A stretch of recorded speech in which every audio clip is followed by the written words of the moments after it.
Welcome to the Driver Reviews channel. I'm Vicki Butler-Henderson, and today we are looking at something that has got sports car statistics, is a 4x4, can be all electric, and is wrapped in a sports utility vehicle body. It is the Porsche Cayenne E-Hybrid. Prices start at around £80,000 for this entry-level E-Hybrid, going all the way through to £130,000 for the Turbo E-Hybrid. There are two body styles available, this one and the coupe, and, whisper it, you can still get all petrol Cayennes as well. This baby of the bunch hybrid has got a better electric range than before, more electric power, and can charge at a quicker speed. Under the bonnet is a V6 3-litre petrol engine. But before we look any further, please press subscribe and the bell icon so that you're notified each time we post something new. The original Cayenne wasn't to everybody's taste when it came out in 2002, although personally I quite liked its awkwardness. However, today's heavily facelifted model is definitely more appealing to the masses, and Porsche says that it has been subjected to one of the most expensive product upgrades in Porsche's history. It shares many of the design cues now with the smaller Porsche SUV, the Macan, and you could be forgiven for thinking that this is a Macan at first glance. It is a little longer and a little shorter in height than before, and it has got a new front end with a large air intake, flatter profile, and new matrix LED headlights, which I think look fantastic, and they are designed not to dazzle oncomers even when they're on high beam.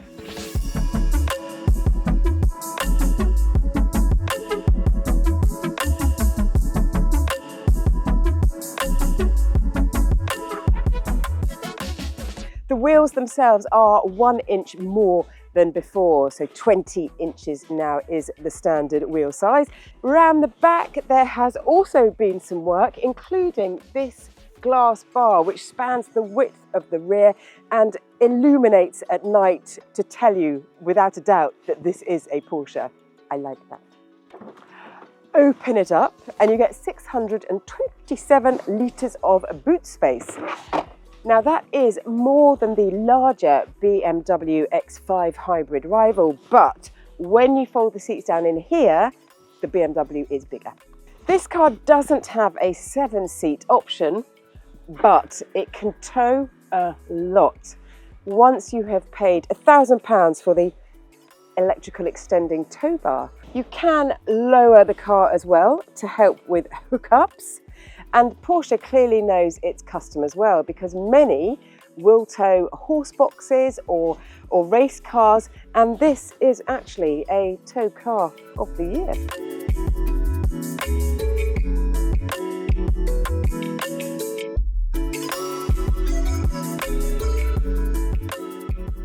The Porsche Cayenne E-Hybrid offers a choice of rim sizes, 20 inches, 21 or 22. £400 buys you these stylish Cayenne design alloys, and they're wrapped in Hankook Ventus S1 Evo Z tyres, engineered with motorsport technology, specially for Porsche, as denoted by the NCO marking on the sidewall.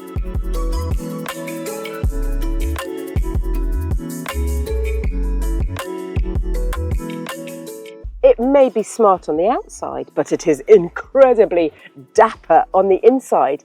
There is a wonderful mix of high gloss finishes, beautifully stitched leather, real buttons, and haptic controls, although it is a bit disconcerting when this whole panel moves. It is exquisitely finished and shows the rest of the world what an £80,000 interior should look like. The door bins are lined on the inside with felt. These grab handles are fantastic, and I don't think they've changed in the Cayenne since I can remember, and the doors are soft close. The highly digitised dash runs the full length of the cabin, including, for the first time in a Porsche, a screen ahead of the passenger, and they can control things like the sat-nav, the infotainment system, and they can even stream videos on the move. And to stop the driver taking a sneaky peek is a clever screen, because it just looks black from where I'm sitting here.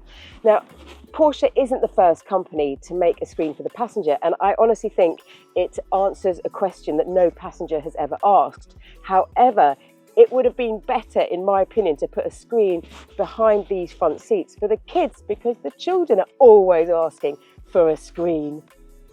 Ahead of me is a curved screen, and it's like the one in the electric supercar, the Porsche Taycan, and you can flick between whatever you fancy to show up on the screen.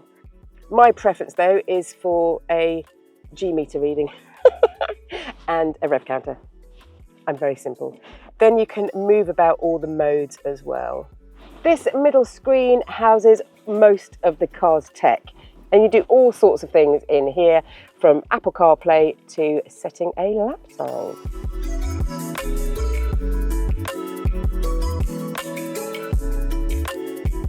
There is so much tech in here that the air quality system will even use predictive sat-nav data to understand when a tunnel is coming, and it will switch on the recirculating air system.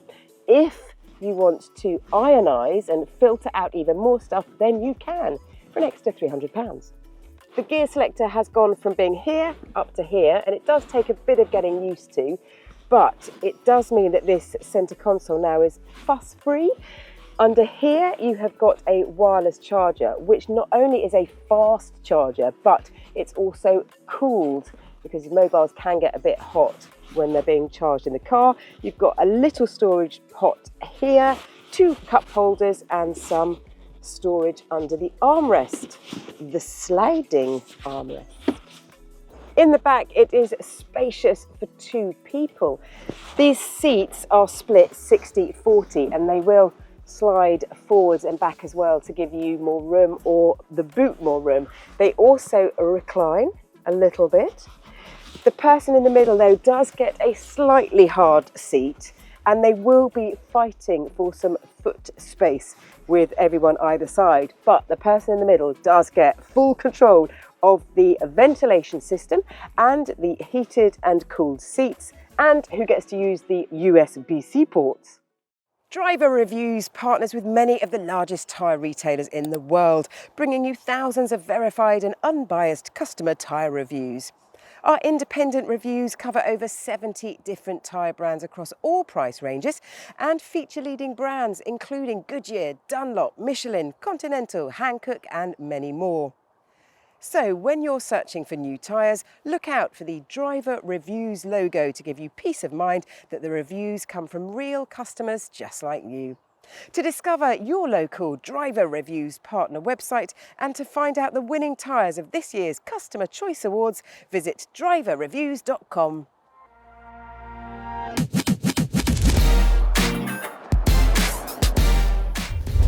It may be a 4x4, but it's also a Porsche. So of course you have a selection of driving modes. Sport and Sport Plus are my particular favourites, and I do think that Porsche can be credited for putting the sport into sport utility vehicle. On paper, it's impressive. You've got the hybrid powertrain, the e-motor, the battery, the V6 engine, and they all combine to give 470 horsepower. And as I'm on a disused airfield, I think it would be very rude of me if I didn't do some sort of 0 to 62 mile an hour thing. So just pop that into Sport Plus. The level of the car is low, everything's Sport Plus. Wow, let's just give the throttle a little tickle, shall I? 0 to 62 happens in just under 5 seconds, which is enough to put it into Porsche's acclaimed Cayman sports car territory. And it is the V6 engine which is doing most of the hard graft here.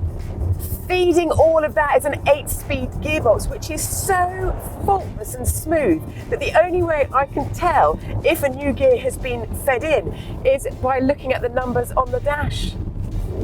Now the big brakes do a good job of slowing things down. You don't get the wonderful feel that you would from a 911, but then you're not driving a 911. And part of this car's braking system has got regenerative braking, so it recuperates any energy and transforms it back into some usable power. The calipers used to be fluorescent yellow, that sort of denoted the hybrid car, but now they are back to normal, so you are very much incognito.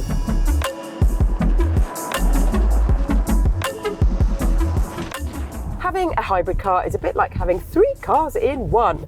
You can drive it as a hybrid, where the petrol power and the electric power propel you along. And in this Cayenne, so long as you don't go above 34 miles an hour, that gives you maximum efficiency, and you will barely need to stop off at a petrol station. So that would be perfect for you if you live in a city, for example.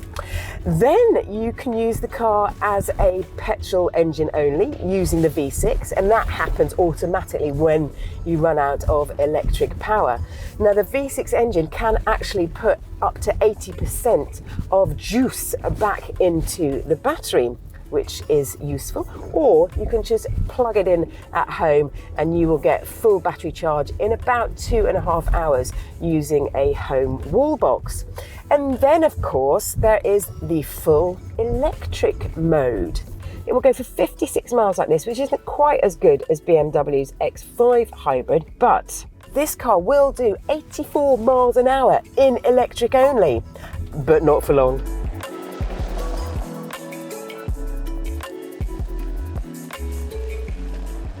So that is more than enough for me to go along this mild off-road course, so in electric mode only.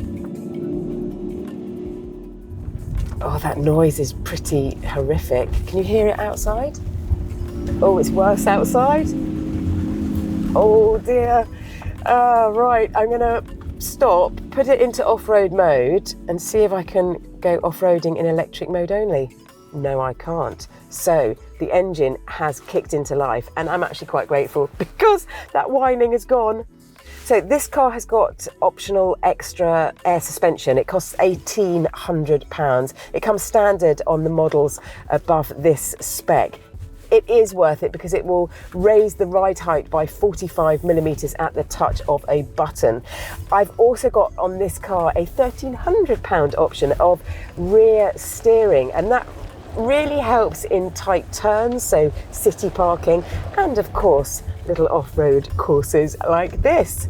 This car also has Power Steering Plus, which is a £222 option to give you speed sensitive steering, so things are really nice and light when you're manoeuvring or parking at lower speeds, and then it weights up the faster you go.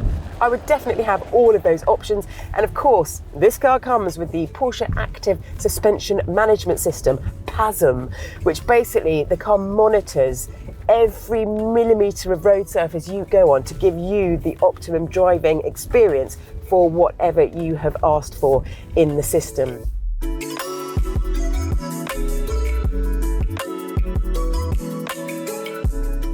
The Cayenne has always been the driver's choice in the marketplace, but sadly, in hybrid, guys, the driving experience is a bit diluted for me, and I feel it's a jack of all trades rather than a master of one. And that electric noise I do find offensive. However, the rest of the car is totally premium and delightful, and it would very happily sit into any lifestyle activity: the school run, the board meeting, towing a race car at the weekend. Thank you so much for watching Driver Reviews. Please let us know your comments on the Cayenne in the section below, and please press subscribe and the bell icon so you're notified each time we post something new.